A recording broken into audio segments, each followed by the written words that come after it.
What is up, everybody? Good morning. Good morning. It's Dr. Vibe here, host and producer of the award-winning Dr. Vibe Show, the home of Epic Conversations, and I'm the host of Epic Conversations 2020, Best Podcast News Award winner, 2018 Innovation Award winner, given out by the Canadian Ethnic Media Association.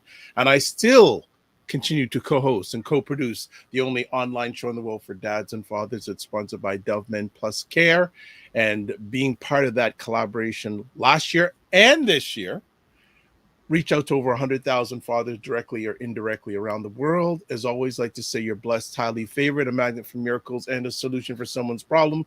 We're broadcasting live on December 19th. The countdown is on for those last-minute shoppers, but they haven't even started yet. So talk about last-minute shoppers. We got the yesterday's birthday boy. What's going on?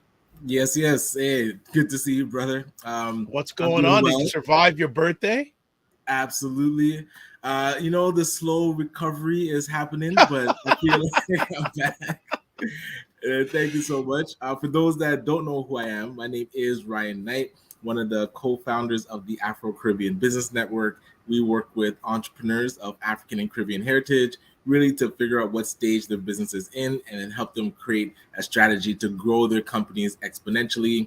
I'm an entrepreneur myself.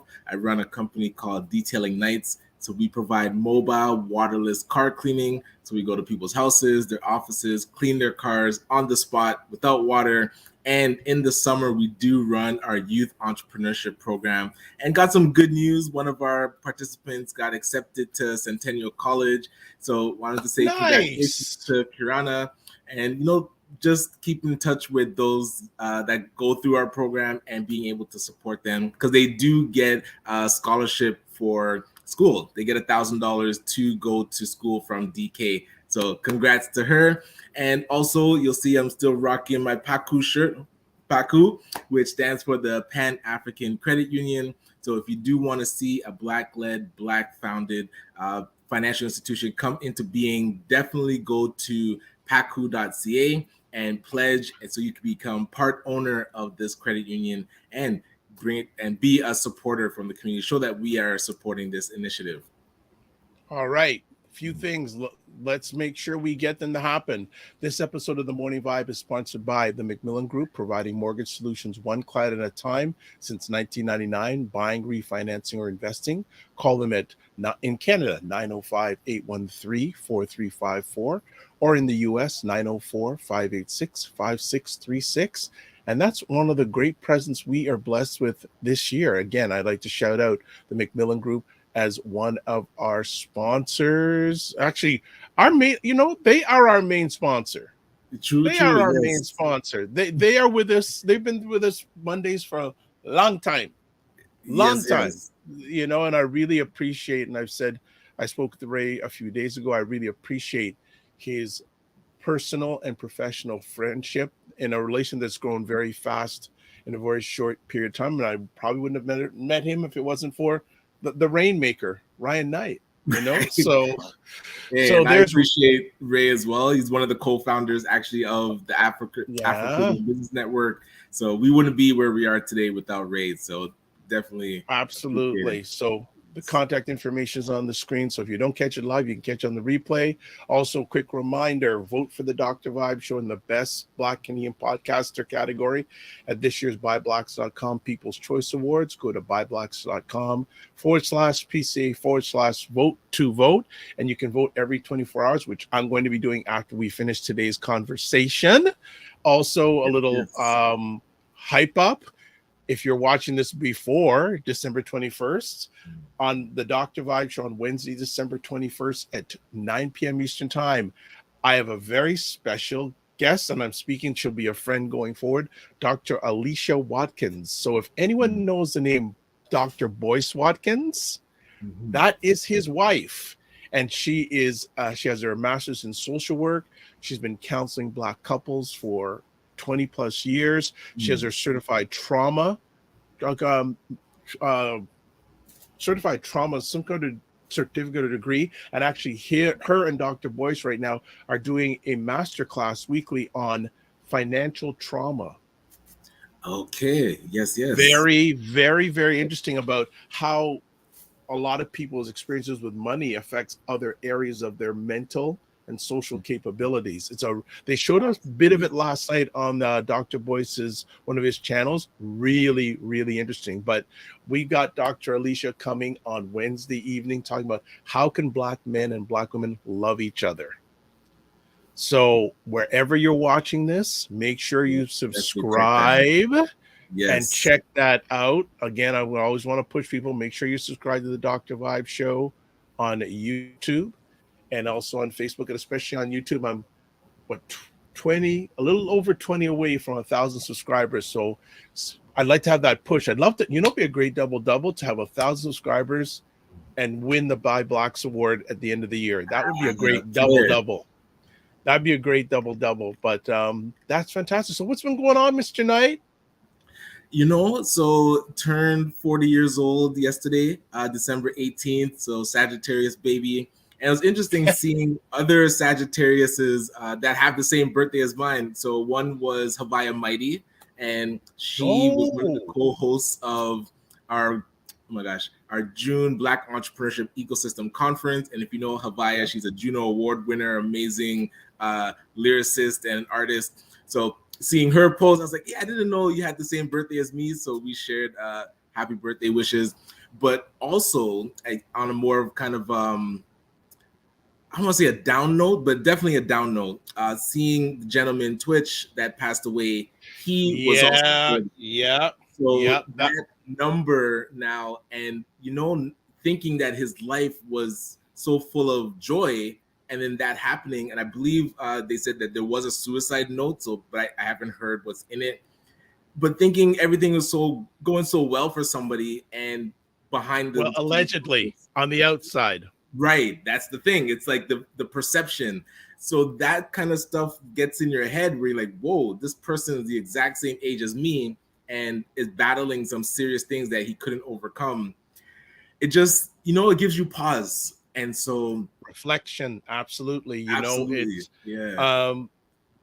there, and we're going to be doing some conversations over the holiday period, because I think if we maybe personally not having guests and just have open conversation about reflections of 2020, like there's so many things. Like I know we talk a lot about here about finances.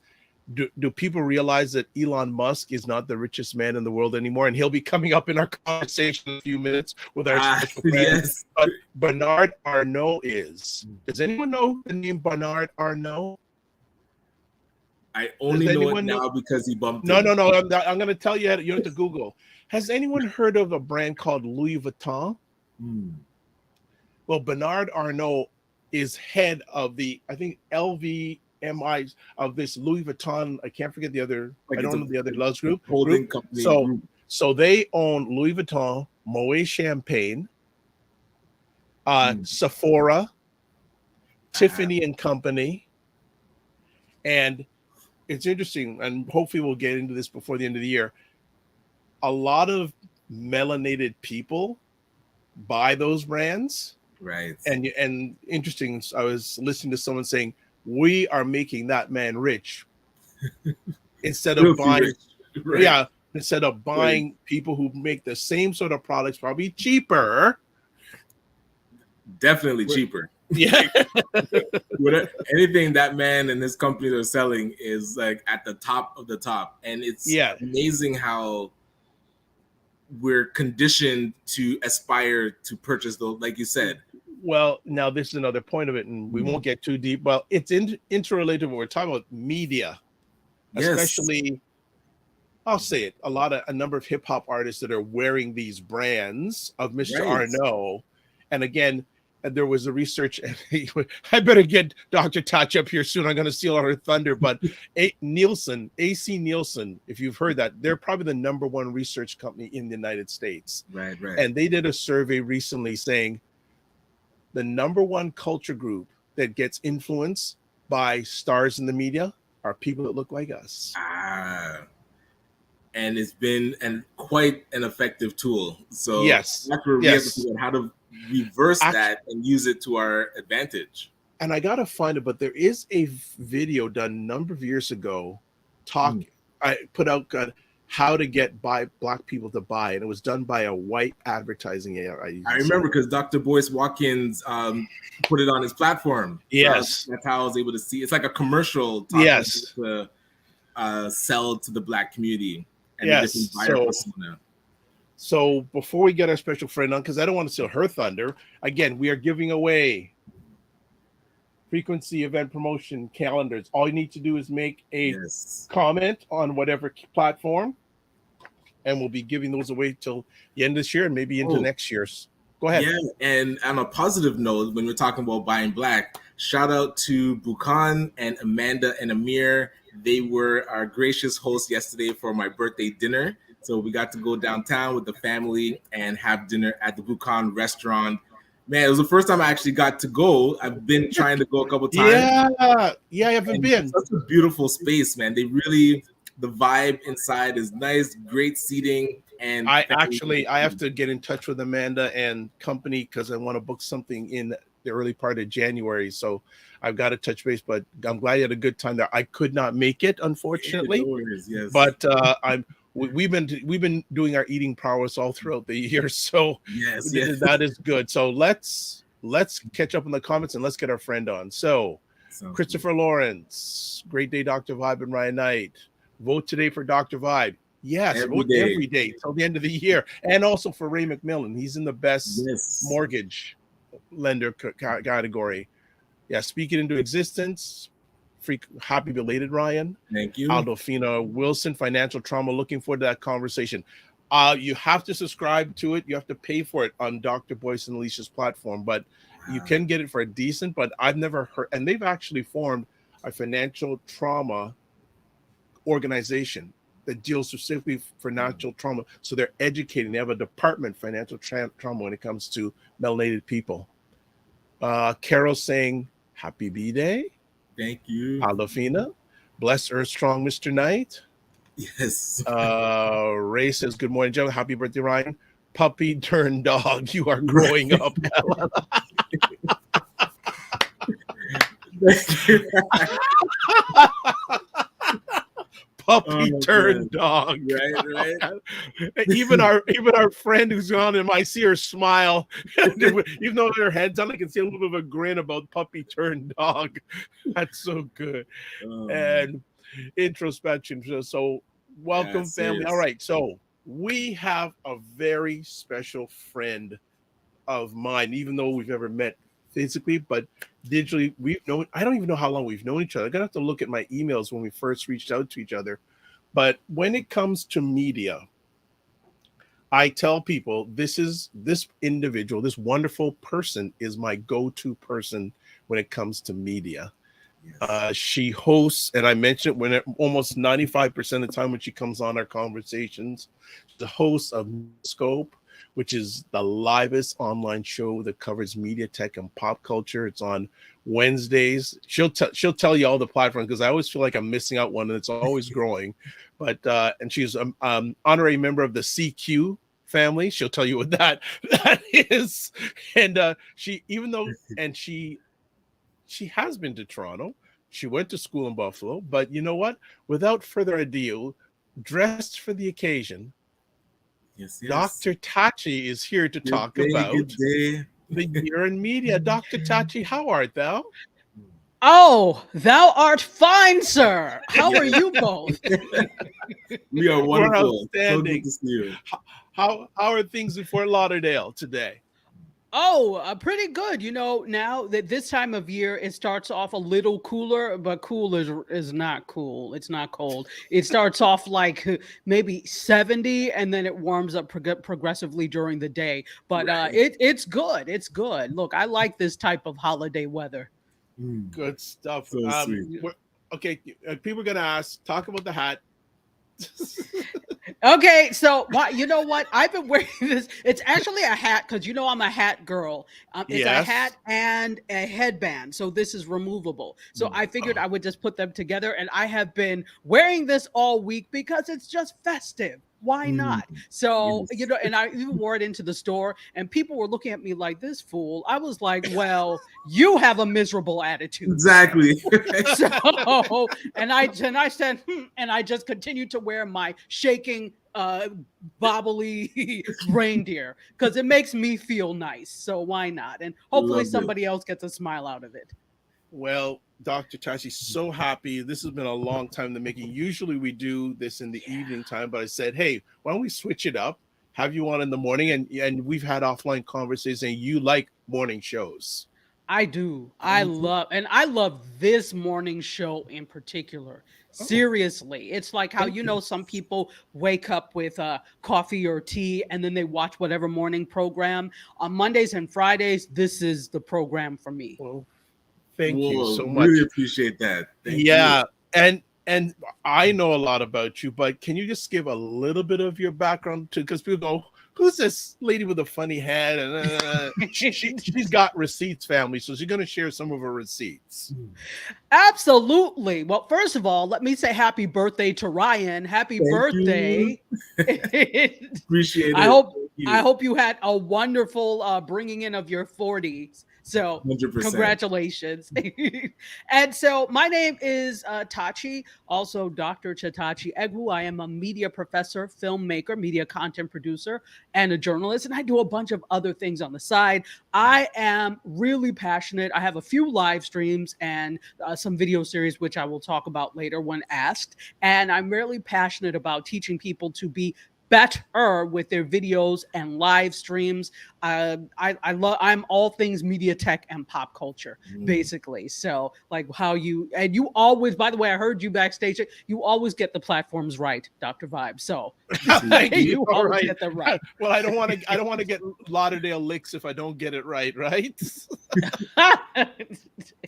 But this is going to be good. So I just want you to roll, and we'll ask questions as you go on. And family, especially if you're watching live, if you want the real deal about media, now is your time. And please ask the questions. Go ahead. I was interested in your bio. You mentioned that you studied mass communication, and I didn't know that was a designation. I was curious what kind of differentiates and what would be like that specific with when it's a mass communication type studies.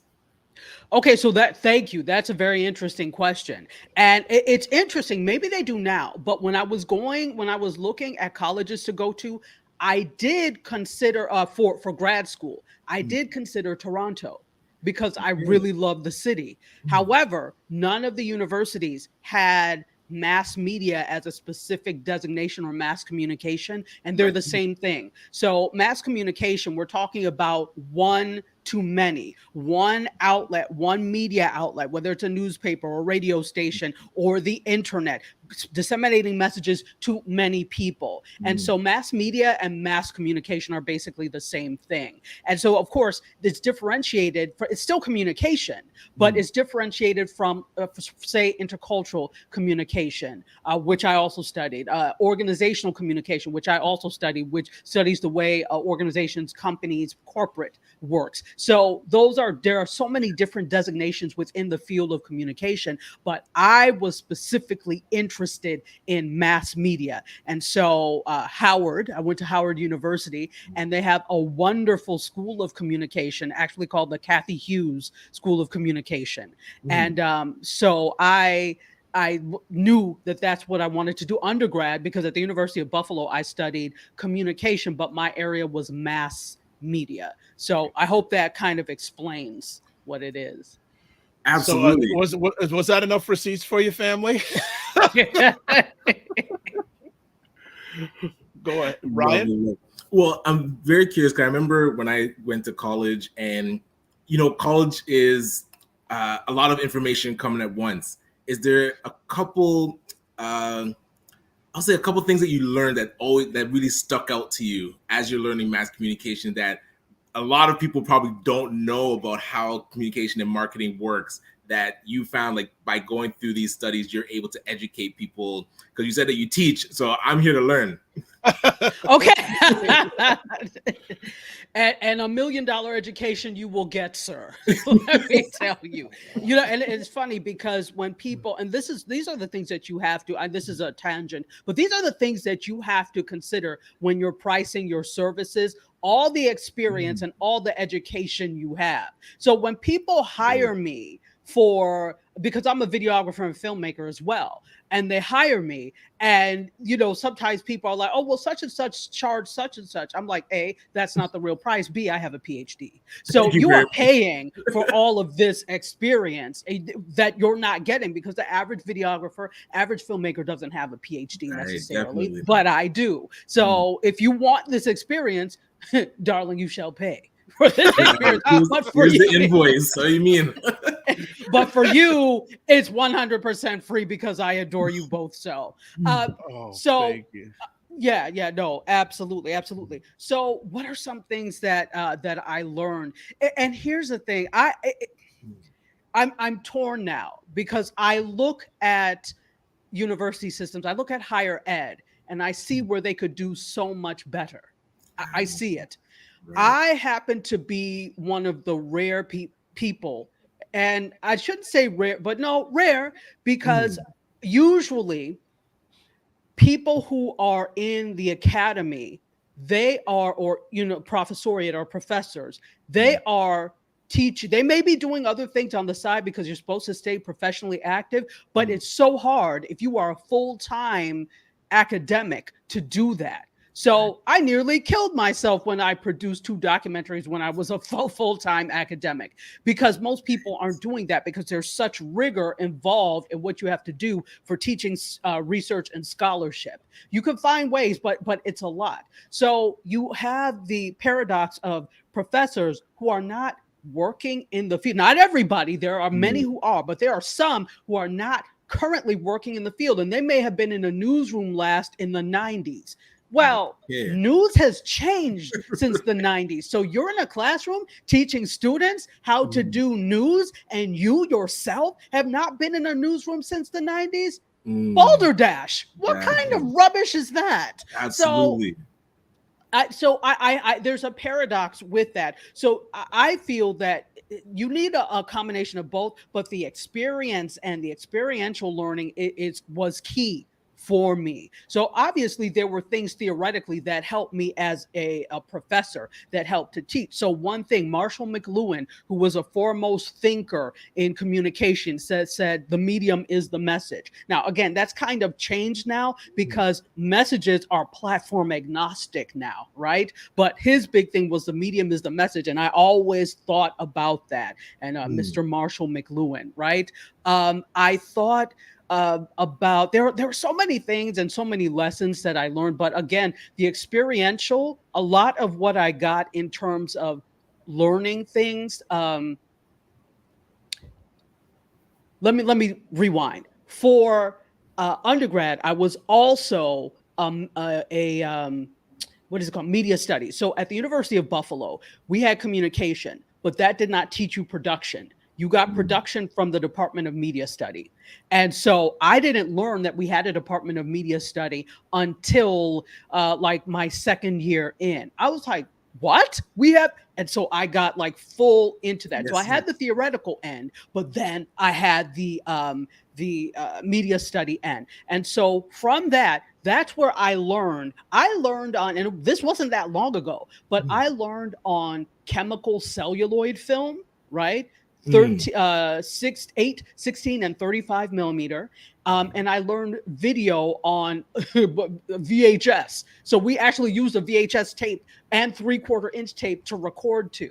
And again, Yes. this was not that long ago. It was not that long. And so the industry changed really quickly. But from that, this is what I learned, that you need to be very well planned, because especially with film at that point was like $20 for 3 minutes of film. So, and this was for 16 millimeter. So if you messed it up, that's it. Once it's developed, that's it. You had to go and buy more. So you can imagine just at that point how much then a feature length film would cost if you're paying $20 for 3 minutes of film. Wow. Right. So right. you learn to be precise. You learn not to make too many mistakes, because you can't afford to make mistakes. And I carried that into my production now, like how everybody now is digital and it's like, oh, I can erase it, do it over. I'm like, we have to get this right the first time if we can, because I'm sorry, because of my training before. So I would say that's what I learned from school, but then everything else was experiential outside of the classroom.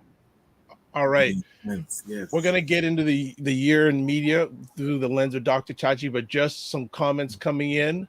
And he's getting on the fan. Quote, today's prices are not today's prices. I am not the author of this one. Carol says. Fat Joe. Yep. Right. Carol says, love it. Know your worth. Ray saying, that is profound. It is so important to know your value as an entrepreneur, service provider, and be able to articulate it when necessary and provide your product service adequately. Well said. Absolutely. Dr. Tachi, you're at the podium. Let's start running with the year in media. Wow. So I'm going to go back and forth, and I want you all to ask me questions, audience included, because there is a lot that happened. And if there are talking points that you want to bring out, please ask me. But I wanted to go back to something that you were talking about, LVMH, right? The LVMH group, because I noticed that, and it's ironic. I just was at Art Basel in Miami. And for those of you that don't know Art Basel, it is the largest art event in the world. Started in Switzerland, and then they now have a branch of it in Miami, and I believe Hong Kong is the next one. So again, everybody descends upon Miami for Art Basel. I was among that number this year, and I did a bunch of cool events. So with that, one of the events I went to was the LVMH, as you said, Moet Hennessy, Sephora, Tiffany, right? Yeah. They did a pop-up, an art pop-up, because they have this whole thing. The whole group has this thing with diversity now, okay? And so all the diversity officers from all the groups, Sephora, LVMH itself, Tiffany, they were all there for this. So, I mean, prime time to network if you were going to network. But it's interesting because you were talking about this. We are the largest consumers of goods in the world. So my thing is, it was good to see them doing this, but I always ask, and in media, we have to look at YouTube. I love YouTube. I watch a lot of YouTubers, fashion and beauty bloggers, and a lot of them are doing luxury goods, right? A lot of them are Black women that are reviewing and doing hauls of luxury goods. Louis Vuitton being one of them. Of course, Fendi and all these luxury brands. So I don't have a problem with this, because there's a paradox here.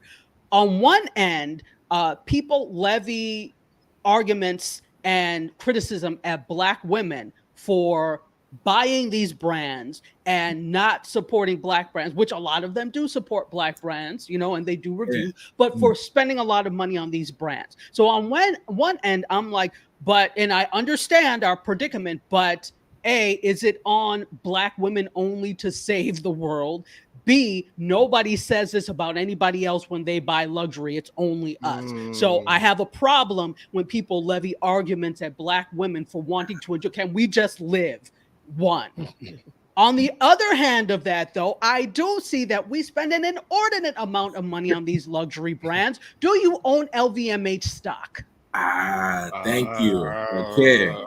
If you're going to buy, I Yeah, need let's you have to be part balance. owner. You are a media person as a YouTuber. You are the face of media. And there are some of these YouTubers have like millions of people following them. And that means you influence them and their purchasing decisions. So if they're going to go ahead and buy this Fendi baguette, if they're going to go ahead and buy the crossbody pochette from Louis Vuitton, make sure that they're also having some level of LVMH stock. I understand it's $147 per share, but so what? Do you know how much you're spending on a bag? Thousands. That could have been the next time you think about buying a bag, thousand, even if it's pre-loved, take that same money and buy LVMH stock. Just shift. Right. Not have a bit of that balance, like you said. So, Dr. Tachi, let me ask: these representatives from LVMH, were they melanated? Some were melanated, some were not. Some were melanated, some were not. So I think too there has been a big shift toward diversity in this group as well. When and rest his soul, Virgil Abloh was made the what was his title at Louis Vuitton, but of course he had his own brand Off-White, but he was also the not head designer. There's his title, I can't remember, forgive me. But when he was basically the head at LVMH. And so I think he really had a lot to do with pressing them to, no, we've got to be more diverse in models, there's a whole program for LVMH for people that are interested, a diversity program. And I'll remember it and I'll give it to you, but for people who may be interested in working with LVMH. So they've got all these things laid out. Sorry, go ahead, Dr. Vibe. Got a question here from Christopher. Do you think Ye indirectly or directly is changing the fashion industry to push for the horse diversity? See, you caught me when I didn't bring my fan so that I could fan. He's changing something. I don't know if it's diversity. And here's the interesting thing, because Kanye was on my list to discuss. There you go. So it's interesting. So, I mean, I guess if you want, we can actually talk about this now and bring this in now. Yeah, let's go for it. There's several ends here. It's very clear, and he has made mention before of meds and not feeling as creative when he's on them. So it's clear that there's something wrong, and then there is an issue. That said, I don't excuse people who do have some form of mental illness from their actions, because sometimes they know full and damn well what they're doing. Oh, okay. I think that Kanye is definitely a provocateur. In addition to something being wrong, I think he's a provocateur. I don't know how, and I will say, he did move the needle a little bit. But I don't know how much that is the companies wanting to be associated, used to want to be associated with the magic and creativity that was Kanye West and the following that he had, as much as it was. I think it was more that than actually trying to diversify. Because here's the thing, with some of these companies, if nobody says anything, they don't move. They don't say PIM. They do nothing.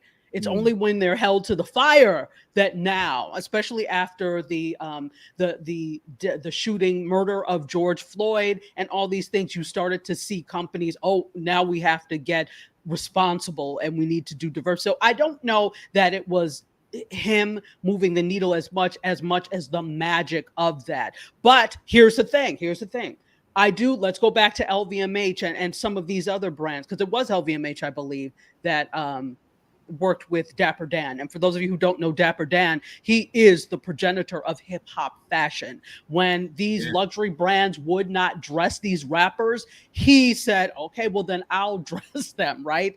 And so you see these brands wanting to work with people like Dapper Dan, wanting to work with the hip hop industry, which is popular culture, because they realize that if they rely on the old guard to always buy from them, they will not keep their status money-wise for very long. So they've got to appeal to new audiences. Part of those new audiences are diverse audiences. So even if before their goal and their aim was not audiences of color, now it is, because they realize, number one, we have money to spend. Number two, we'll spend it. Number three, we have thought leaders, quote, in our community that will wear these things and will go out and buy it right away. Yeah. True. Yeah. But then I'm curious your thoughts on that impact of narrative, of impact of media, and being able to see how the hip hop culture can influence now luxury brands. What have you seen, I would say, starting in the US with the Black community building our own media actual platforms so that we can control some of the narrative? I know in Canada, very sparse. I'm curious your perspective. So, I think it's interesting. And I don't know what the percentage of people of color is in Canada. 3.5%. Okay, and that includes First Nations, people No, of that's African different. descent. They're regarded as a different cultural group. Okay. So that includes people of African descent, basically, 3%. It is higher, obviously, in the United States, and that is, I'm not saying that as an excuse, but I think that's why there's more of a push probably for greater representation, even if it's 1% or 0.1%, there needs to be representation. But I think that's what the impetus is. And when you see Black people only in certain capacities in the industry, that's when that push is there. And Black people in the United States have really pushed hard for opportunities in the industry. But it's in opportunities in the established industry. I'm seeing some push, like, and in fact, I had that down on the list, Byron Allen and the things that he's been able to do this year. He, media juggernaut, definitely. And so I've seen what he's been able to do this year. But, for every, for every one Byron Allen who's able to really do things on a larger scale, there are probably thousands, or maybe even hundreds of thousands of others who are doing things on a smaller scale. So I do see some of that movement on a smaller scale. The streaming revolution has really allowed us to do a lot of things, because even platforms like this, Dr. Vibe, this is a platform. This is Black media. This is a platform that you are putting out there for the masses to enjoy. I think sometimes people confuse media with mainstream media, and that is not the case. Anywhere there is one to many is considered media. So it doesn't have to be a huge platform where you have millions, and I think we get that twisted. And I even saw this. I'll give you a quick example. In 2018, I volunteered at the Atlanta Pitch Summit. Now, they call Atlanta the Hollywood of the South. It is a large production center in the US. So outside of Hollywood, you have a lot of people in Atlanta. And in fact, a lot of, quote, Black Hollywood made that move to Atlanta when it started building up and there started being tax incentives, right? So you see a lot of people there doing things. But at the Pitch Summit, there were all sorts of people there. And I can't remember the name of the film company, but Ben Affleck has a film production company, and they were there. These people, these fools, sorry, not them, but the fools who came, were all so concerned about trying to crowd around BET, TV One, all the major names that they knew. I'm like, do you fools not know that Ben Affleck owns this production company? Right. It's something Street Films. But because they're so enamored by name, they didn't realize and didn't take the time to open, even if you just got it that day, open your phone and see who the people are. And then, who is in the room? Right. But and I'm not just blaming us or Black people, that's people in general. Everybody pitches to the same 4 or 5 networks, pitches to the same big people. Oh, I need to get my stuff on Netflix. Even people that I have worked with, they're like, oh yeah, we're pitching to this, we're doing that. Okay, great, but you can do your own thing, but nobody wants to hear that. So I think for us, that's part of the problem. We think making it in media is getting signed by a Netflix, being on a Hulu, being on some big platform, when Dr. Vibe and Ryan have made it because they're getting up on the morning for Monday and Friday morning to put this information out there. So it's not about big, when it comes to that. But so to answer your question, I think that there is movement in small circles, and it's starting to happen. But there are too many of us that are still enamored by the glam and glitter of the majors, and we don't see other ways. And okay, that touches on something interesting. Real quick. Ryan, I'll go real quick, even quicker than you. So Ben Affleck and Matt Damon have formed their own film company called Artist Equity. That too. Go ahead, Ryan. I was just thinking, because here in Canada we have Bell Media, and there's been reports of Black, what would you call them, personalities that aren't being treated well on that platform. And like you said, that's always been the aspirational place to work for. But we saw at least one branch off from Bell. Brandon Golnez start his own thing and start to build out his platform. So we see the blueprint, like it can be done. Yet if you go into schools and talk to people studying media, they'll probably only mention Bell as a place to aspirationally work for. So it's really important for us to be observant of the smaller pockets like you're talking about, that we can build ourselves and still have similar impact. Well, because you're taught to be, look, this is another thing that I have with school. I love schooling. I have 3 degrees. So obviously I love school somehow, or at least my parents loved it enough for me to want to go. So, but, on the other hand of that, school teaches you to be a part of the machine. School teaches you to comply. School teaches you to work for someone else. School is not interested in teaching you to be a business owner or a media proliferator. They're teaching you to go do X, Y, Z. And here's the thing. You start somewhere. Absolutely. Go do those internships or whatever. But there's never any conversation beyond, hey, have you thought about YouTube as a platform to really build your own thing? Have you thought about building your own streamer? Have you thought about any of these things? That's never the conversation on the school level. And that's because there's not the capacity to have that conversation. So what needs to happen is they need to bring in people who talk about, like me, who talk about these things, about how you can do things. Because one of my things, and I'll say really quickly, when I taught at Morgan State University, and also all these places that I've taught, but Morgan was the first place I did it. Morgan is an HBCU in Baltimore. That's when I started doing the media content creation project.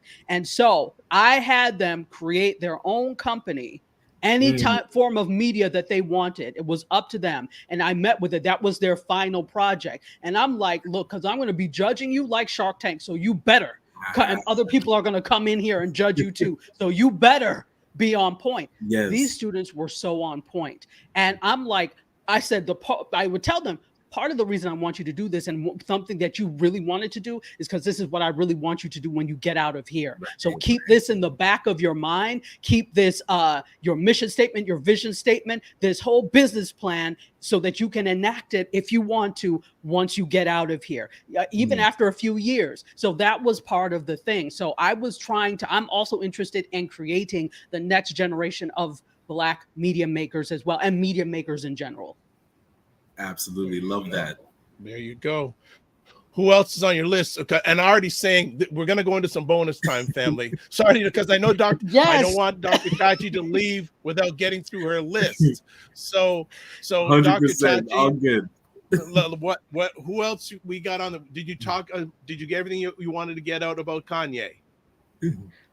Yes, let's leave him on the.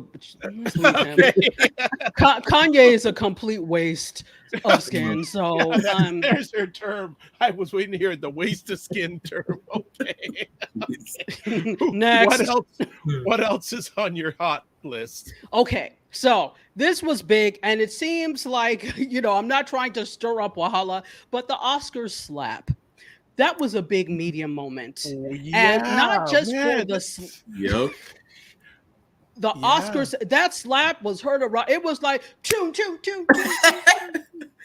and then heard came round back the again, and it world. was like, "Choo-choom, choom, choom, choom, choom." Yes, and then it came back and boomerang and went the other way. Yes. Okay, and so it wasn't just the slap itself. There was Mm, so much that came out of that was a media moment. Okay, so mm, let's talk about the fact of at the Oscars, representation.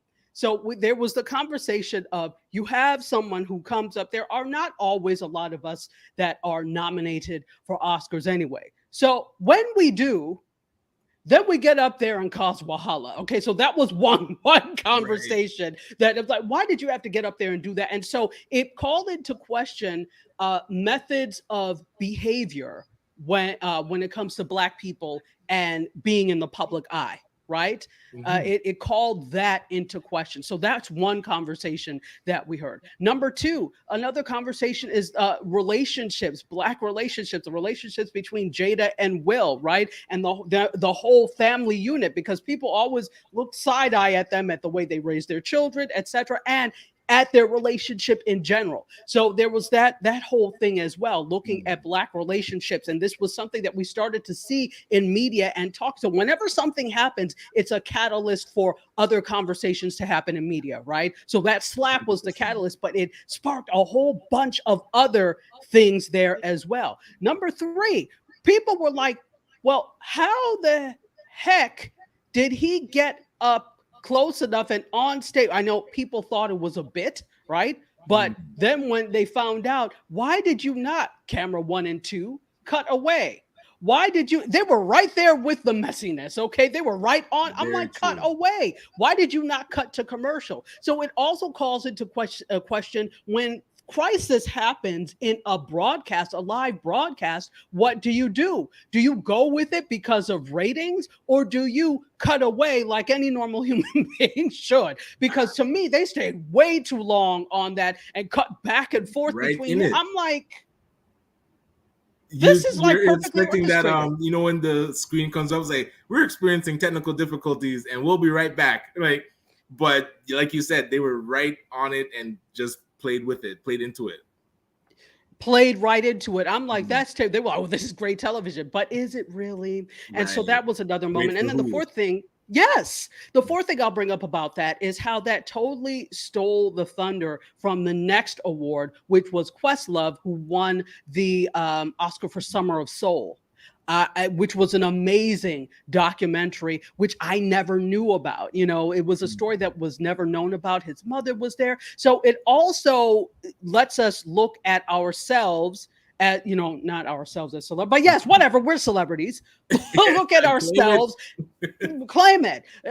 So celebrities, look at yourself and then look at yourself as a celebrity. And is your moment that important that it needs to overshadow someone else's? So that was the another line of talk in media that we heard as well, in terms of, and then this probably caused the Oscar, and it did cause other subsequent award shows to look at other things. It's like, all right, well, do we need to have some security so that people can't come up on the stage? Right. Because things like this have happened before. Not a slap that was around the world, but things like this have happened before, people approaching the stage, etc. So what level of security and what measures do you need to have in place in order to do that? And then the Oscars, obviously they met and they banned him from the Academy for 10 years.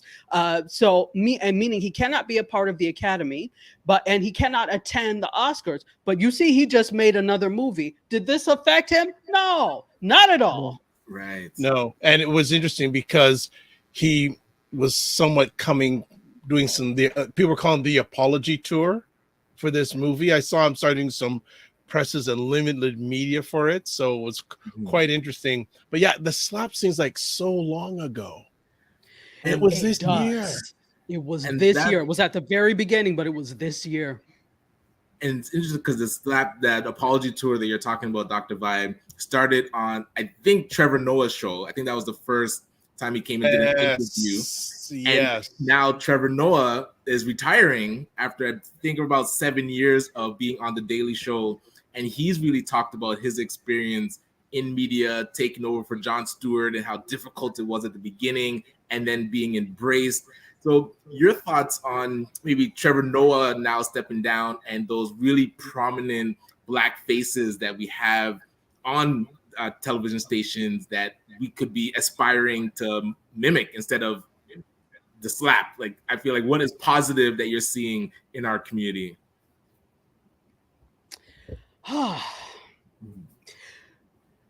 So you're asking what should we be watching, basically?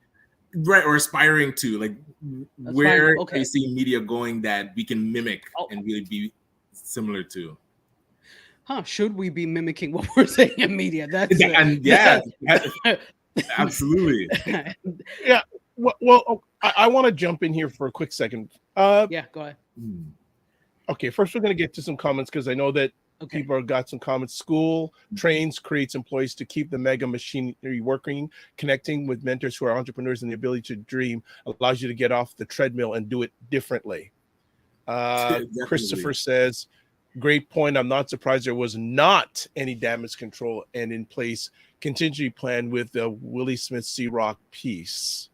I want to build on what Ryan is saying, that what is the state of the independent, through your lens, what is the state of the independent Black content creator? Because should they be mimicking what's on TV? Should they be building their own trail? You know, and it's interesting you mentioned about Atlanta, and just recently, I don't know if you heard the collaboration between Tyler Perry and TD Jakes. They've bought like 120 something acres just outside of Atlanta. So that's going to be a whole other level there. So that's another level, and I applaud anytime I see ownership of studios of any of that type of thing. I applaud it.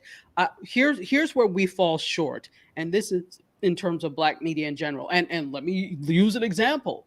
My students, when I was at Morgan State, because a lot of my students from Morgan State were from the city of Baltimore. They were from all over, but I had a lot from the city of Baltimore. And so, you know, hip hop culture played a big part for them. And many of them were rappers. And they said, I really want to have my own record label. And I said, that is really great.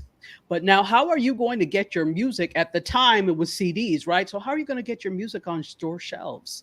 That's distribution. So the power is not in making the media. The power is in the distribution of the media. And I think that's where we need to lean harder, what we need to lean harder into, the distribution end, because you can have wonderful products all day, but if it doesn't get into the hands of people, it doesn't matter, right? So it matters, but they're not receiving it. So interesting.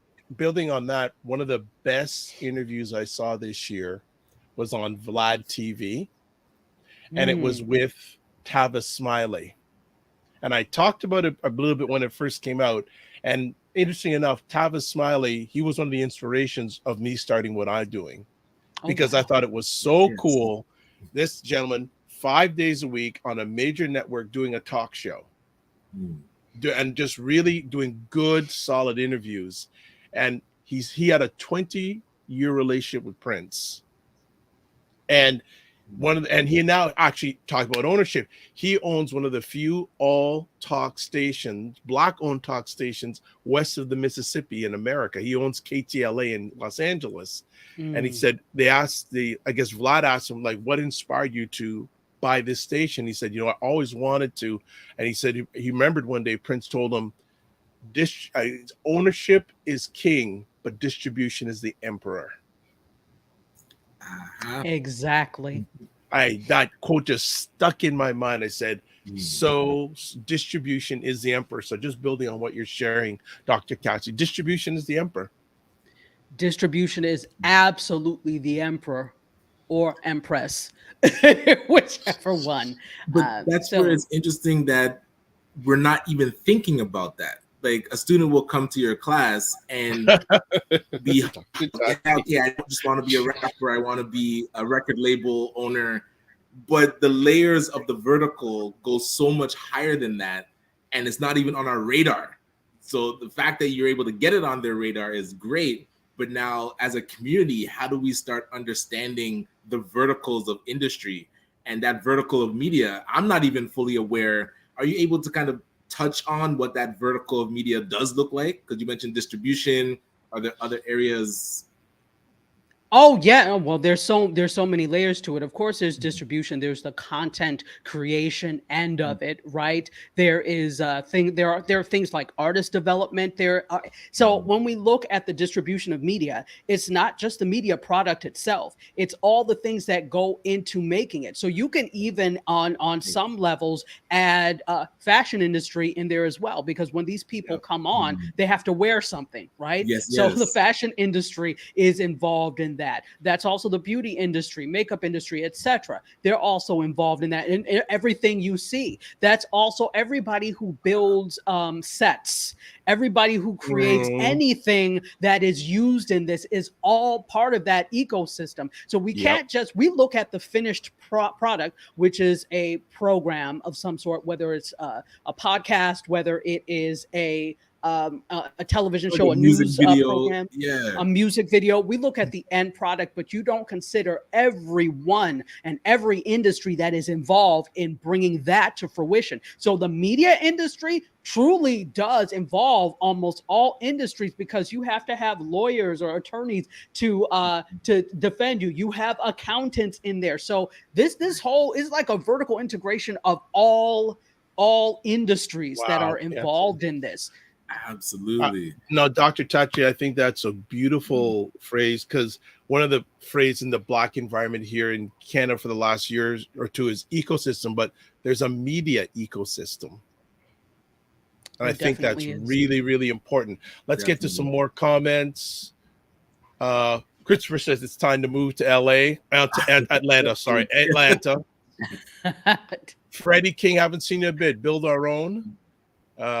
He agrees that she's right. Distribution is key. Christopher says, I think Garvey always spoke of Atlanta as the Black Mecca. Question here. We have two significant independent Black media personalities, Tavis and Roland. I don't know about that, but I'll let you have that. How impactful do you think they will be into the future, and how deep will they penetrate into our demography? Good question. That's a really good question. And I respect both of them. And especially when you look at Roland Martin. I mean, okay, there's some people who don't rock with Roland, and there are some people who love Roland. So, but whether you rock with him or you don't, you have to respect the fact that when TV1 let him go, he was like, to hell with all of you and all your kin. I am starting my own, and that's why he has this this network now that he has, that you can catch on YouTube and a whole bunch of different places. And got it basically crowdfunded it. Crowdfunded it, exactly. It is truly of the people and for the people and by the people in that sense, right? So you have to respect his hustle in that sense, definitely. That if you, and again, remember, he started his career elsewhere, but when we really came to know him through CNN.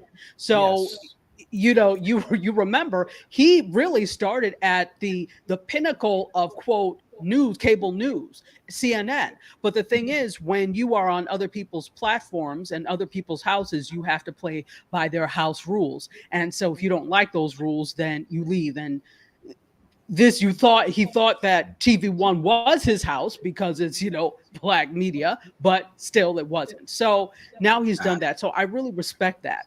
But in terms of and I don't think they care about this, but in terms of what they're able to do, and I think they will be forces, but I don't know how big of forces they will be because of the topics that they talk about. Okay. Oh, we lost Dr. Tachi.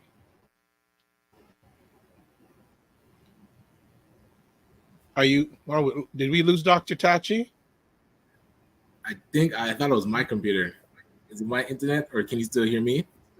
I can still hear you. We lost Dr. Tachi for a minute. That's no problem. She'll be back momentarily, family.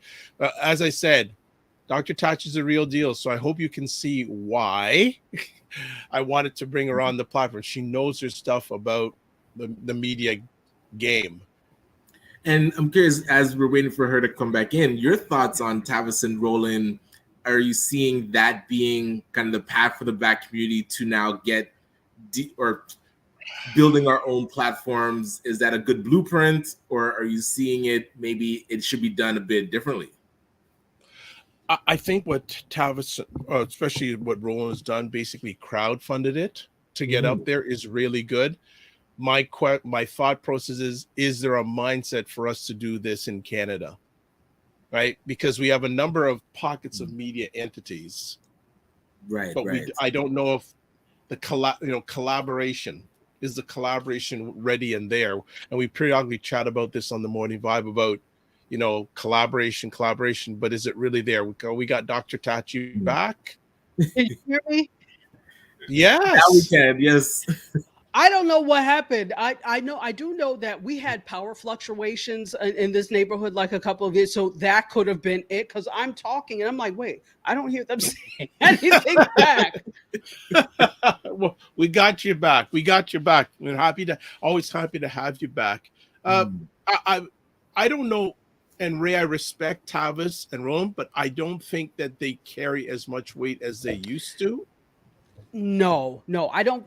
They don't carry as much weight as they used to. And what I was saying is because of the particular types of topics that they cover, which is dealing with people of color, specifically Black people, that always, unfortunately, is a hindrance to getting things bigger because they're not speaking about things more in general, particularly Roland. So, and that's okay. I think there's room for all types of media, but I don't know that, like you said, that they carry the weight that they did. And part of that also goes with the fact that they're not necessarily on major quote platforms. Yeah.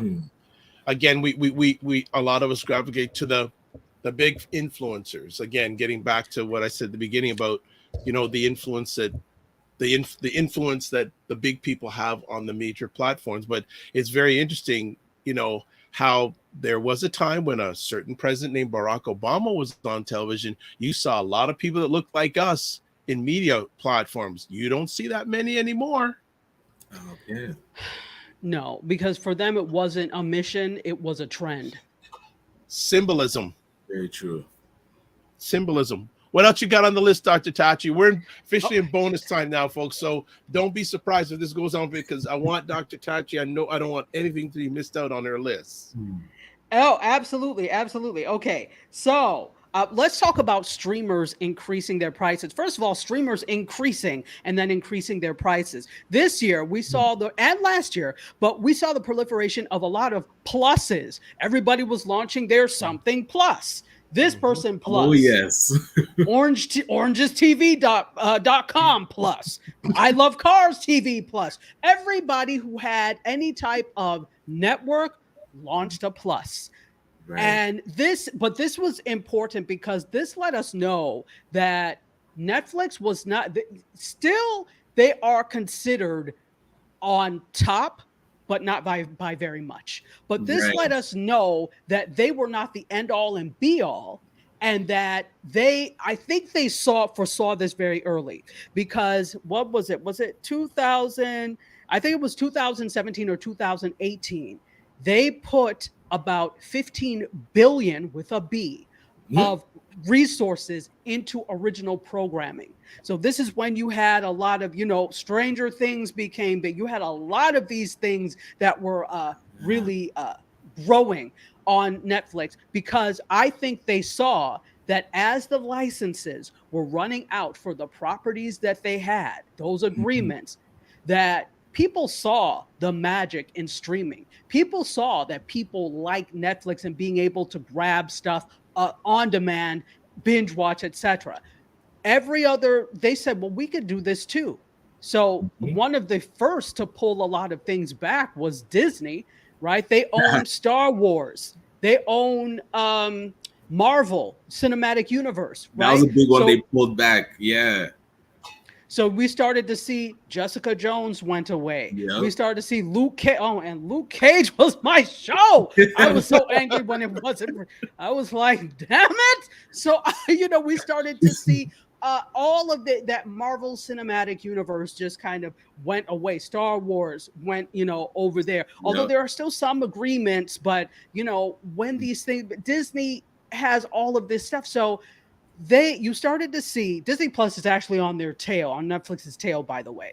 But we started to see all of this happen in 2022, where people were like, okay, well, we could do this. But this was also when we started to see, all right, there's really a lot of content, and it's all spread out all over the place. So whereas it may have been consolidated in Netflix and Hulu and a couple of other places, now because everybody has their own streaming services, it's all spread out. And guess what? It's not free. You have to pay for each streaming service a la carte, which is what we were trying to get away with cable. Right. It's like the decision now comes back because the cost is getting similar when you do a la carte to now just having your cable and adding those to your subscription.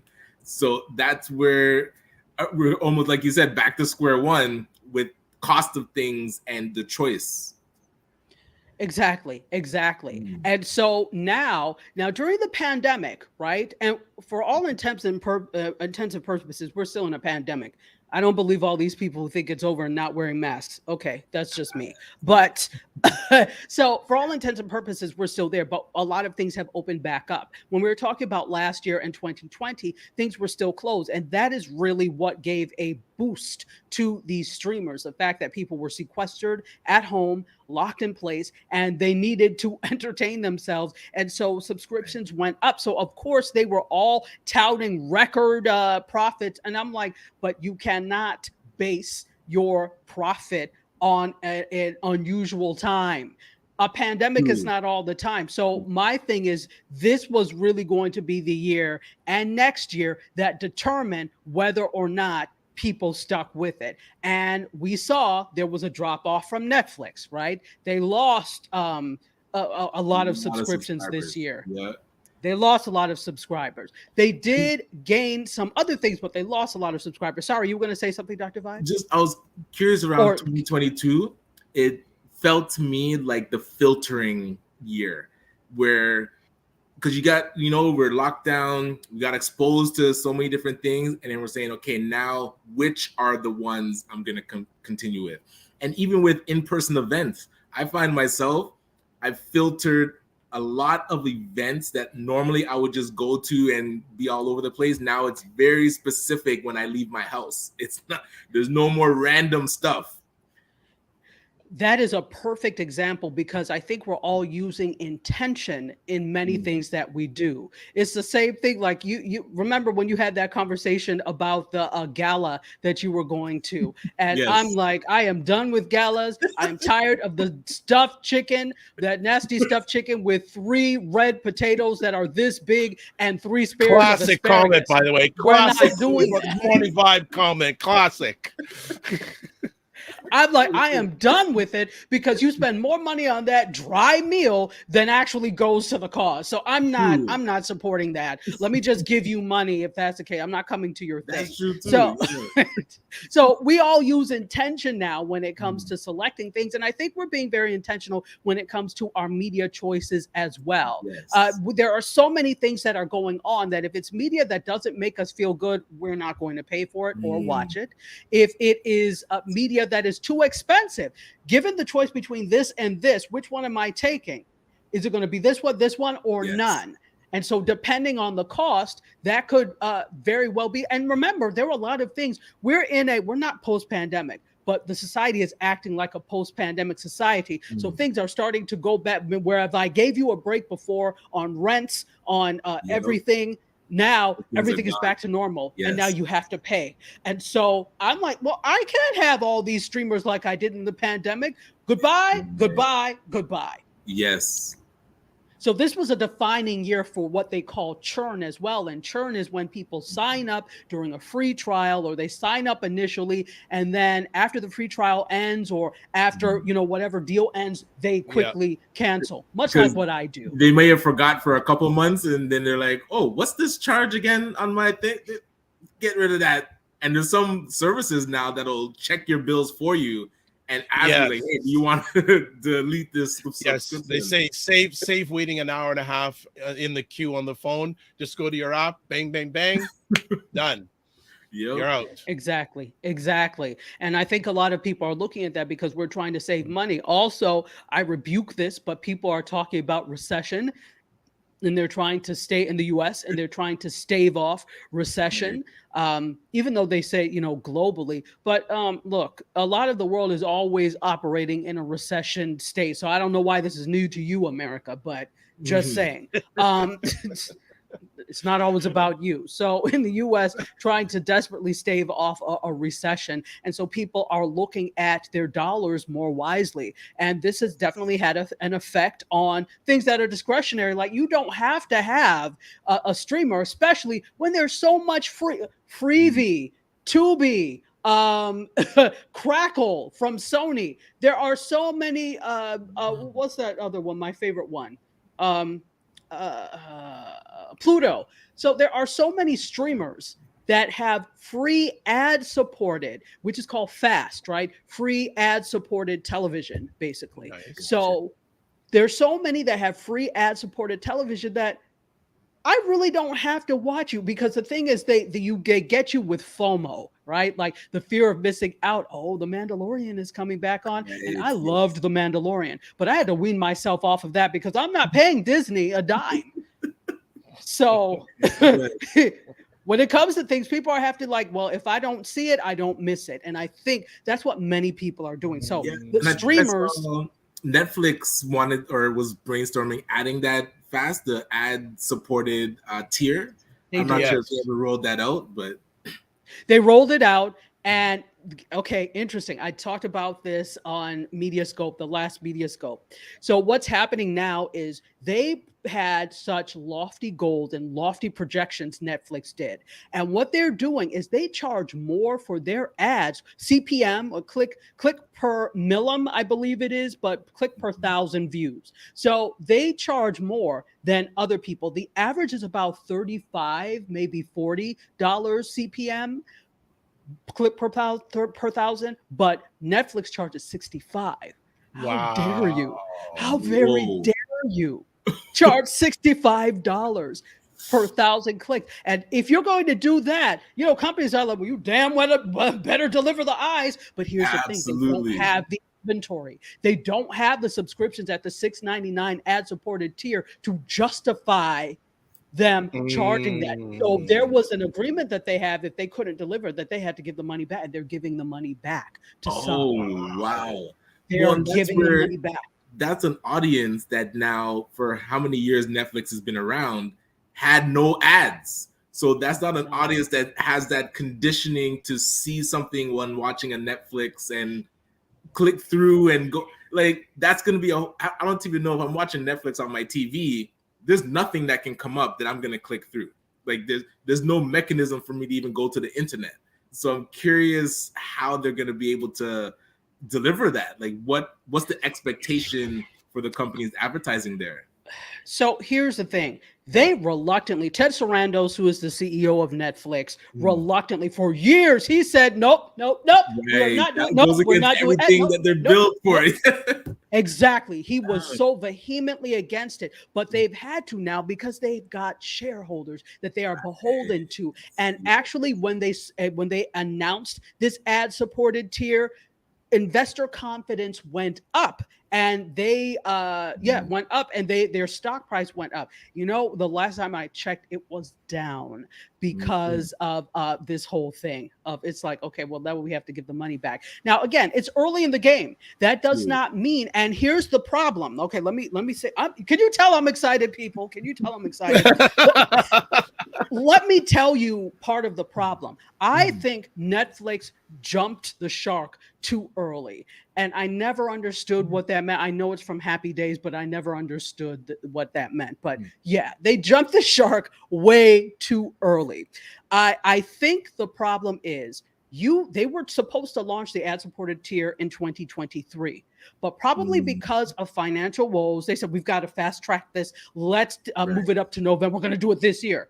That was hasty because in November, that's holiday time. So now people are spending money on other things that are holiday related in an already strained budgetary situation, right? Coming off of, reopening of things from the pandemic. So now you're doing this and it seems like it's a good move, but it's not a good move to do this when holiday is coming up. I would have said wait till 2023 after the holidays when people would be open and ripe for this. I think they jumped into it way too early and they're seeing the results of that. That said, they may still have a chance to turn this around next year. Early next year, this may be something that flies. Maybe it's just a not now for people and a later for people. Right.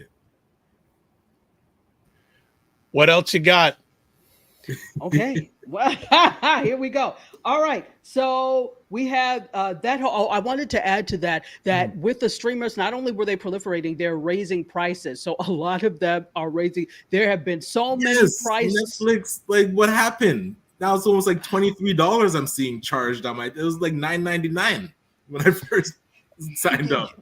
Back in the good old days of $9.99. But now, and here's the thing. That's why people are saying, well, are you worth paying the for? Because, okay, the tier I have is like, what, $15.99 or whatever now?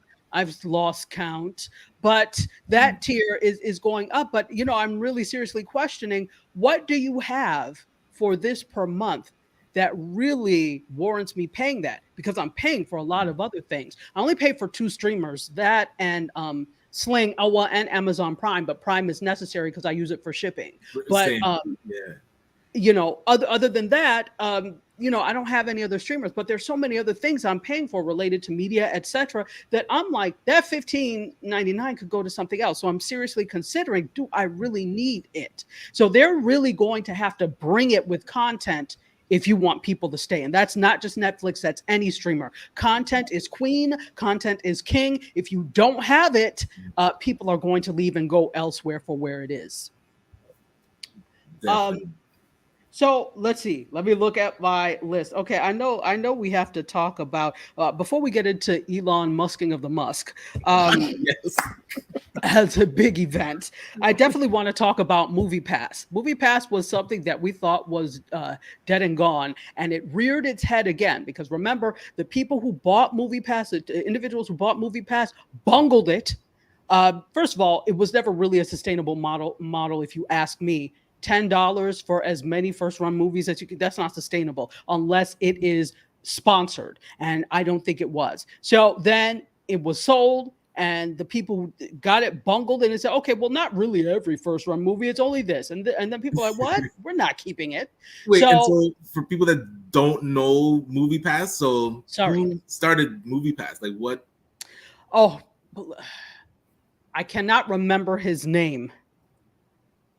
His name is access to like in-person theater. Yeah. Oh, yes. Okay. So for those, and I apologize because I'm being very U.S. centric here. For those of you who don't know, Movie Pass was a program where for $10 a month you could go to the theater and watch any first run movie, basically any movie, right? Any first run movie, any movie, and $10 a month. But then it was sold, and then they started putting limits on it because people realized this is not sustainable. Even when I saw that, I'm like, this is not sustainable. And we were all right. So then they started putting limits on when you could use it, what movies were involved. And that wasn't what people signed up for. So they let it go. And so they bungled that whole thing. Well, the original owner, and I can't remember his name, bought it back this year. Okay. Bought it back. And then said, we're going to bring it to its glory, right? Yes. But then it was funny because it was just around the time when he was bringing it back and putting it out there. The original 2 owners, there was charges of fraud in some way. And I can't remember. Was one of the persons named Stacy Spikes? That's not ringing a bell, but I can't remember. Okay. That could be true. It's all gone from my head now. but because I'm just looking online here. It says was a ticketing service owned by co-founder Stacy Spikes. It was launched in 2011 and allowed subscribers. Right. No, Stacy Spikes is the original owner. Original owner. So then the new owners, they sold it back to Stacy Spikes, but the the two who had it initially, there was some fraud charges, and I can't remember exactly what transpired, but that came out at the same time that Stacey Spikes was saying, we're coming back better than. I'm like, oh wow. This is not good for Movie Pass, the timing. So, that was interesting because it's more than just about the company and more than just about Movie Pass. It also is looking at the future of entertainment. Could part of that also have been that people have gotten so used to in the pandemic, watching things at home and wanting things like that at home and the comfort of home, and you can have food that doesn't cost $75 for 3 kernels of popcorn at home. So people are so used to that could that have also been part of the timing, right? Where people are not that I'm not really feeling the theater because they're still kind of COVID-y and I don't know. And there's really not that much coming out in the theater, to be honest. Look at some of the blockbusters. Of course, we had Wakanda Forever that came out in November. We had Avatar that just recently did it come out yet? Did Avatar come out? Yeah, I think it was this past Friday. Week. Yeah. Yes. Okay. Last week. Yes. Okay, so Avatar just debuted. I haven't looked at box office to see what it's done, but we've had very few blockbusters and large movies. So it's like, is it worth it for me to pay any amount? It's because I think they went up to 15. But is it worth it to me to pay any amount to see things that they're going to have 1 or 2 here? That to me is tantamount to paying almost full price for a movie anyway. So why would I then be part of the program if they're not going to be releasing that much? So I think it's looking at the future of the way we consume entertainment as well. And that's where it's at the company level, like at Disney now, they're deciding what to launch on Disney Plus and what to launch in theater. And it struck me as interesting because you now don't really know how the audience is going to react to certain things. When Star Wars first came out, that they didn't think it was going to be what it is, but you put it in the theater and then it balloons around it. So when you're picking now, okay, what are we going to launch in homes and what are we going to launch in theater? You never know if that. What was it? I think Tom and Jerry. Like my kids wanted to see Tom and Jerry, and they launched it online. And I was like, okay, so now if that was in the theater, that might have been a respark of nostalgia and people, just go to see it and might have been a big thing for them. But it was launched at home and didn't have the same effect. So this fight that I don't know how they're having this discussion at these boardrooms, but that alone is. And I saw Scarlett Johansson actually sued. Disney, because Marvel, because her movie got launched, I think in both, like in person and online, and she was like, no, it was only supposed to be at the theater. So that causes conflict issues as well, contract issues. It does. There's so much with this. So the first part of this is that whole Scarlett Johansson thing. Thank you for bringing that up, because it now looks at contracts. We deliver content in so many different ways now that you have to make sure that contractually all of these things are there, because there was even a problem. This is slightly different, but Quentin Tarantino launched some NFTs based off of his old properties like Kill Bill, etc. And who is it? Is it Warner Brothers? Whoever has Paramount, they're like, no, you can't do that. Right. But it was never in the original contract about NFTs. How would you put that into a contract that doesn't exist? Exactly. But that's your fault for not watching the market to see what's coming down so there's this whole thing there. So now you have to be very careful, not that you can foresee what's happening, but you need to know that there are things outside of what you know right now in the world of entertainment that may proliferate that will have an effect on a contract later on. So you almost have to have a crystal ball to foresee that. Definitely. So I'm gonna jump in politely here. So no, absolutely. Your show.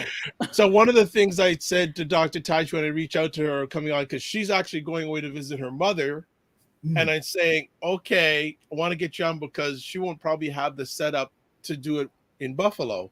but you got so much things still to cover, and we got some questions here too. Oh, well, let's go. Let's get to the questions. Let's get. Yeah, Let me finish this up, and then we'll get to the questions. So the big thing is that we have to look at the way we have to look at two things: money and the way it's made. And there's a probably a decision. Honestly, sometimes you're going to be able to make more from streaming in homes than you would from the box office, because there's a limited number of in the US anyway, not talking about globally, but in the US there are about 4,500 screens, 4,500 theaters, right? It seems like a low number, but yeah, that's well, 40, there are more, but you know, of the ones that are considered for Oscar consideration, and that's another thing. The reason that you would have your movie play in theaters and not just streaming is because there's a requirement that it has to be in theaters for a certain amount of weeks to be considered for Oscar consideration. So that's a big thing there. So if they're making decisions as to why, that's part of it. If they want Oscar consideration, or any Oscar, Golden Globe, any of those types of consideration, there's a stipulation that it has to be in theaters, and that's what they go with. But if they're just purely trying to make money off of it, then they're probably going to go with streaming first. Absolutely. Okay. First question from Christopher. With social media being free for now, can't independent filmmakers become self-sufficient with distribution if their communication strategy is on point? Yes, absolutely. Absolutely. I think that people just don't. So if you are an independent filmmaker, and we rely often in film, what we do is we rely on old systems of distribution for our livelihood. So when you're an independent filmmaker, what do you usually do? Most people are like, okay, we made this film and we did it the traditional way, and we spent, you know, maybe it's a low budget, but we still spent a lot of money on it. Maybe we spent, you know, a few $100,000 on it. When I make films, it's no budget, but you know, we spent a few $100,000 on it. Maybe we spent 1 million on it, which would still be considered a low budget film. What's the traditional route? Oh, the festival route. So we enter it into all these festivals. We enter it into, you know, as many festivals as we can so that we could get accepted. And then a lot of people are looking at the ones that qualify for Oscar consideration, for example, Telluride, the Tribeca, Sundance, a lot of the quote larger festivals that qualify you for Oscar consideration. Toronto, exactly. Toronto is huge, and so that's another one. So we look at all of that, and so people generally take the traditional route because they don't know any other way. And there's been such trepidation about doing things, and especially if you want to have your film shown in a film festival, they often discourage you from posting it online. You can't. There's the decisions. It's like if they do what Christopher is talking about, now it disqualifies you obviously from Oscars and also just from film festivals. So you can't just jump in and be like, oh, I'm going to put it on YouTube, because now the ripple effect of that is not it's not that's not a way that they're going to make good money. Oscar worthy. Well, right. Well, and it depends. To me, all of those awards are subjective. They're nice to have, and it's good that quote your peers recognize you, but that doesn't mean they're making the best decisions on who gets what. After all, it's subjective. So, you know, I think that it depends on your goal as a filmmaker. Because I think or a content producer, I think you can still get your message out there, still push it, but you have to do the work. The difference the other way around is they're doing the legwork. This way, you have to do the work. And some people just want to make it and they say, okay, now distribute, and don't want to do the work to have it distributed. But if you get in there in the trenches and you distribute things, you go on people's podcasts, you talk about it, you do showings, you put in the work, it absolutely can get that buzz. And then guess what? Don't be fooled. Majors are looking at independence for what is happening, and they're looking because they're looking for content. So you probably will get seen. Even more so now. Even more so now with all different frequency event promotions. What's the best way to stay connected to unengaged / engaged audiences? Mm. So if you're talking about for in terms of content creation, you definitely need to let's talk about social media. You cannot keep your audience only on social media because if, as we've seen several times Mm, before, Facebook, Instagram, they decide to go down. Twitter, Elon Musk is having a field day. If they if they decide to turn or pivot, and we've seen this with a lot of platforms, you're out, meaning you're out of your content often and an audience, although they often give migration tools. But still, if you haven't kept in touch with your audience as a way, in a way to keep them in the fold, either through an email list, yes, I said email list, right? A text yes. list, email, text, find ways to keep in contact with them and drive them to something you actually own. Whether it's your website, you can do something groups on a website. There are also other groups outside of like Facebook groups, Mhm. mighty Maybe networks. networks. I've seen that one. Yeah. Right. You can form groups over there. The challenge with those types of things is that people don't want to sign up for 10 million things. But guess what? Mm, If you have already engaged your audience, you keep them on the pulse, they will follow you into a volcano. They mm. will follow you wherever you go because they so value what you give them. So it's about cultivating that community. Use these platforms, the social platforms, to cultivate the community and then drive them to something that you actually own. Makes Get them sense. to know, like, and trust you. Exactly. So Just like, yes, that's the key to yeah. engaging them. Go ahead. Okay. What do you want to finish off with? What do you want to go with first? A question or Twitter? Mm. Uh, let's go with Twitter first, and then the Okay. question last. Let's end Okay. on a Okay. nice Okay. note. Twitter. So, here I was this morning getting up, listening to NPR. Not even listening to, actually, I saw it on Twitter yesterday. Mr. Elon Musk taking a poll saying, should I still be the head of Twitter? And he was doing a Twitter poll. And then I get up this morning and find out, Mm. look at Dr. Tachi. And I found out the results were 57% of the people said no. So what has Damn. the year in Twitter been like, and how's it impacted media? Twitter is media. Social media is media. It's just another Mm. aspect of media. We think about it as tech, which it is, but it is also media. And so we've seen a lot of things with this whole thing. Journalists, one of the if they don't use any other social platform, journalists use Twitter.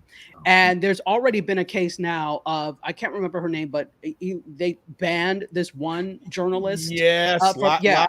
just late last week, there were a bunch of journalists that was basically giving the tracking of Elon Musk's plane, and he banned them for Banned like them. 7 days. Wow. Yeah, Exactly, for going against the quote terms of service or whatever code of conduct. Right. And that was less about that they did anything wrong and more about he doesn't want people, King Elon doesn't want anybody talking about him in Mhm. negative ways, true or not. Sounds like somebody else we know, but we're going to keep going with that. But yeah, so that really is telling because journalists in general, and then there have been the crop ups of okay, Mastodon is one. There's another one. It begins with the P that I signed up for. I was on the waiting list, and they're like, go ahead and it's in beta now. So people have been looking to other places to kind of replicate the Twitter experience. It's interesting because also I'm on Clubhouse because there are a lot of NFT crypto and metaverse rooms there. Mhm. And for a while, it started to get quiet because that community was starting to use Twitter Spaces more. Well, I'm noticing slowly people are creeping back to Clubhouse from that community. And I'm like, I haven't seen you in a long time. Well, I've been on Twitter Spaces. But Gotcha. because of what's happening with Twitter, look, nothing is safe. None of these platforms are forever. So it yeah, behooves us to find True. other spaces to do these things. But we've seen a lot of shift there. But we act like there was that everything was cool and gravy at Twitter before this man came. It wasn't. They Ah, had not been profitable in no, they hadn't for a in long a time. Yep. for a long time, if ever. Yeah, I mean, probably it's just breaking even. There had been a problem with trolling and misinformation on Twitter as well. Elon Musk was right about that part. So they've had a problem for a while. So, of course, they jumped. I blame them too, because you jumped at the first fool who waved $44 billion in front of you. And you said, okay. And then not only did he got rid of the people who stayed. And then this also part of the thing at Twitter last week or 2 weeks ago, I reported on, they had he's now set up these sad hotel rooms where, because he gave this ultimatum of you need to grind or get out, and a lot of people got out, but there are still people that are there, which is like a little bit scary. But because he has this ultimatum of wanting people to put in as much work as he does, because he said in this article I read that, there were times that when he slept on the factory floor at Tesla. Well, which that doesn't mean I want to. So he's expecting people to do what he does and put in the same type of work, which you own the company. You ought to sleep on the floor if something is, I don't own it. And I'm not even promised my job based on the way you're behaving. So he set up these hotel rooms, these kind of beds, and it's not luxury either. He's turned many conference rooms at the Twitter headquarters into like hotel rooms so that employees can rest when they need to. I don't want to rest here. I want to go home. Wow. Okay, but that tells you the thought process, and that tells you the lack. And one of the Twitter employees who wasn't of course named in the article said this is just shows the level of disrespect that he has for workers. And just before we jump off Twitter, I'm curious your perspective on Black Twitter, because I don't exactly know what it is. Is it just a hashtag, or is basically it actually? Okay.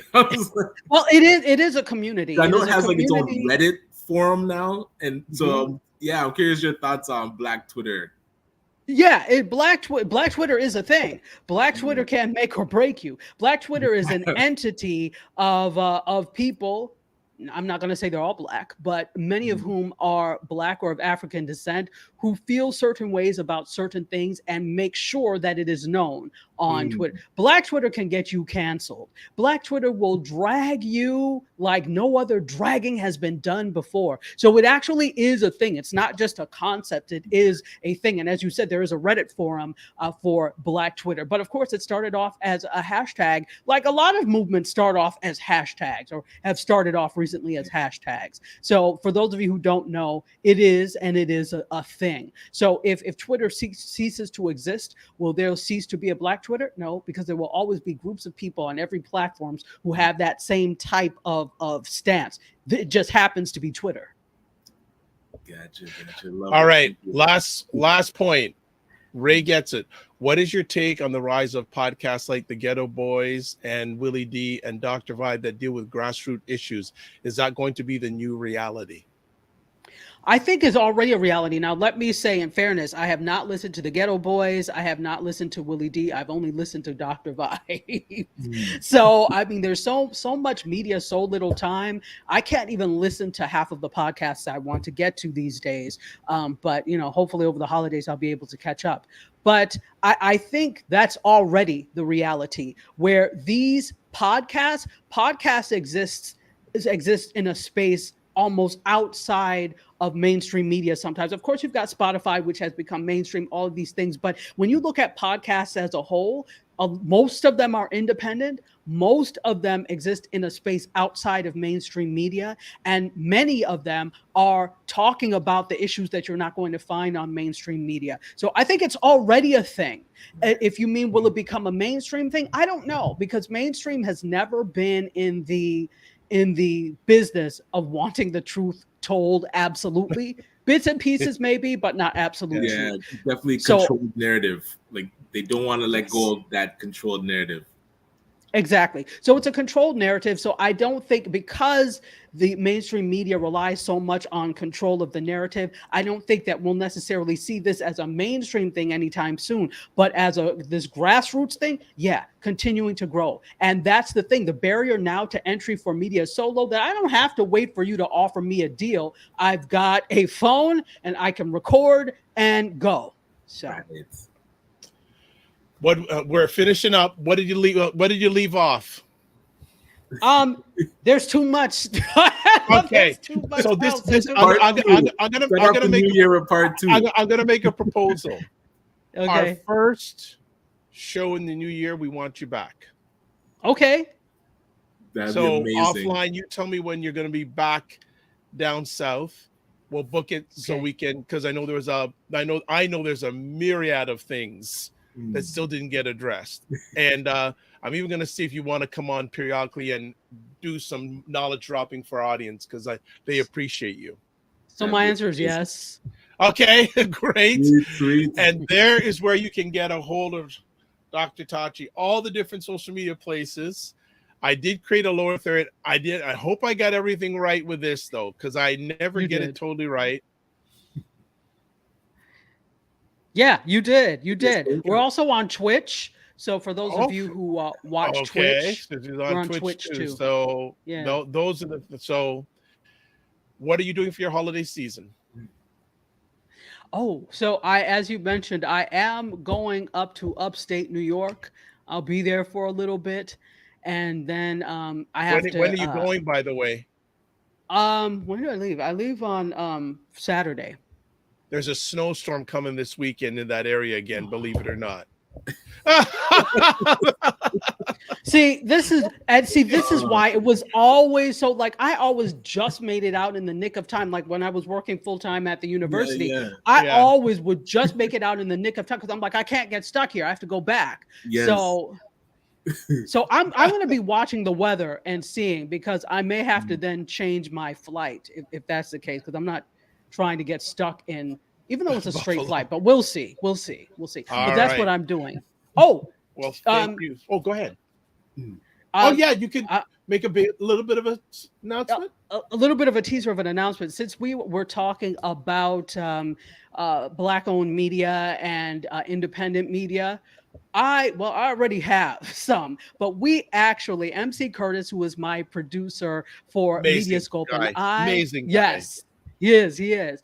We are actually starting a network. We're starting an OTT, over the top network, that will be distributed on Roku, will be distributed on eventually Fire TV, Android TV, Apple TV, eventually. Also, well, we're starting with Roku. It also will be distributed via our website. It will be distributed also on Twitch, YouTube, and Facebook Live, and in the metaverse. We are building out a metaverse platform as well for all of that stuff. We're super excited because we have a lot of creators on board now that are going to be bringing fresh, great content to you, and it's free. There is no charge to watch it. It is going to be ad supported. So we're really excited about that, and we're going to have 4 things. So we have a rollout in different phases, but the first phase is going to be on demand. So think about like Netflix, where you can view content on demand, and also live content. So 24/7, when you tune in, there will be something live happening. So yes, we are Indie Soup Media, and we approve this message. Excited about that. Thank you for everything you have done, are doing, will be doing, and one of these days we got to meet in person. Maybe if the weather isn't too bad, I may take a drive down to Buffalo.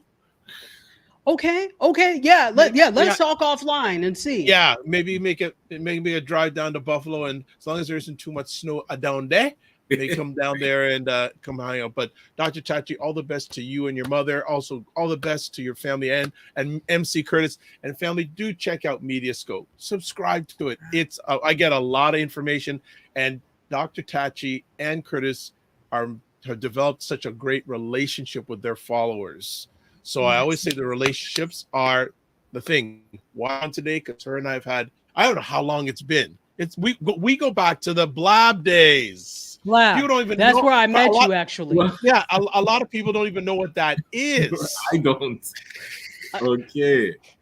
Blab. So the next interview or conversation that we have, we need to start with that because I need to know what Blab is. I'll try and do a little bit of research, but when you come back in the new year, please let's have that conversation.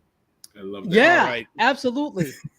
And actually, we could talk about why Blab was great and why they failed, because that was a lesson. But what Blab did, they opened up a lot of things. So a lot of things like your Clubhouse, your Twitter Spaces, your StreamYard, your Get Vocal happened after Blab started.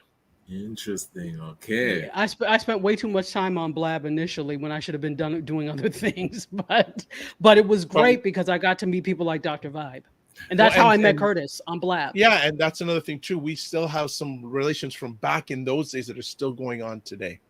Gotcha. All right. Take care, Dr. Tachi. Be well. Thank you. Bye-bye. All right. Awesome. Conversation today. We're going to be getting off in just a moment, but we have to do the giveaway. Sweet. We got to do a giveaway today. Well, I hope everyone who watched live on the replay sees why I love having Dr. Tachi on. She could have went on all day. She has so much information to share when it comes to media. So let's go to giveaway time. We will be on Friday, and I think we're probably going to be on a lot of time during the holiday season because we're on Monday and Friday. So I think that it was only Boxing Day. That maybe Boxing Day. Yeah, I think Boxing Day is the only day we're going to be doing a replay. The rest of it we're good. I know we have someone coming on. I think we have Leslie on Friday. I think, but again, subscribe and you'll find out. So let's do the draw real quick.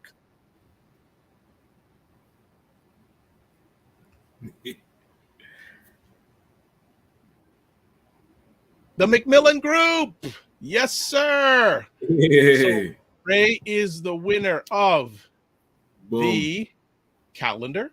So what we do here, let's stop sharing. So Ray, if you are, just email info@Frequent Event Promotions and put the Morning Vibe in the subject line of the email. You will get one of these. Sweet. So we went way over bonus time today, family. So thanks for hanging in. Whether you watch live on the replay, you can catch replays of this on YouTube, Facebook, The Dr. Vibe Show, ACBN on Facebook and Facebook and YouTube and Ryan's YouTube page. and remember, vote for Dr. Vibe and also Ray on the Buy Blacks People's Choice Awards. Myself in the podcast category and Ray in mortgages. Anything else we got to share today? No, this was full belly. So enjoy the conversation. Hey, thank you back, Dr. Tachi. And thanks definitely. Well, Dr. Tachi put down a lot of ideas for you media content creators wherever you're watching. So if I were you, I'd subscribe to her show because there's a lot of knowledge. Yeah, keeping an eye on how things intersect, I think is something that we definitely should take away from this conversation because those are opportunities when you see how things connect and what's needed in media.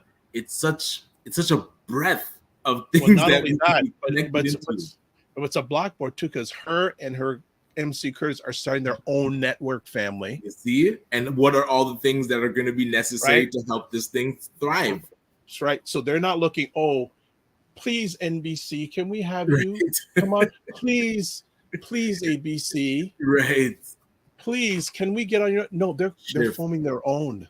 Shift from that. Yep. They're forming their own. Just a thought. Watch what other people do. Sometimes you got to observe the masses and do the opposite. Just a thought. Live your life as a dream. If you can dream, you can make it. Sometimes you have to get small to get stronger. Block assumptions. Then aim bigger, aim better, aim higher, aim wider. Love, faith, and respect. Remember to give yourselves grace. And happy 40+1 day, Ryan. Appreciate it. Happy 40+1 day. We will see you on Friday. God bless. Peace, well, keep the faith, and walk good.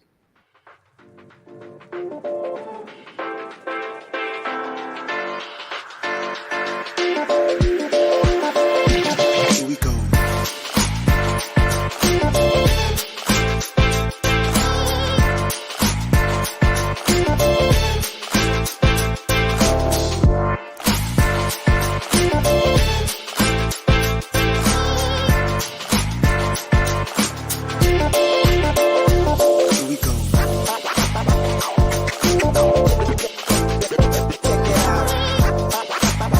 Bye.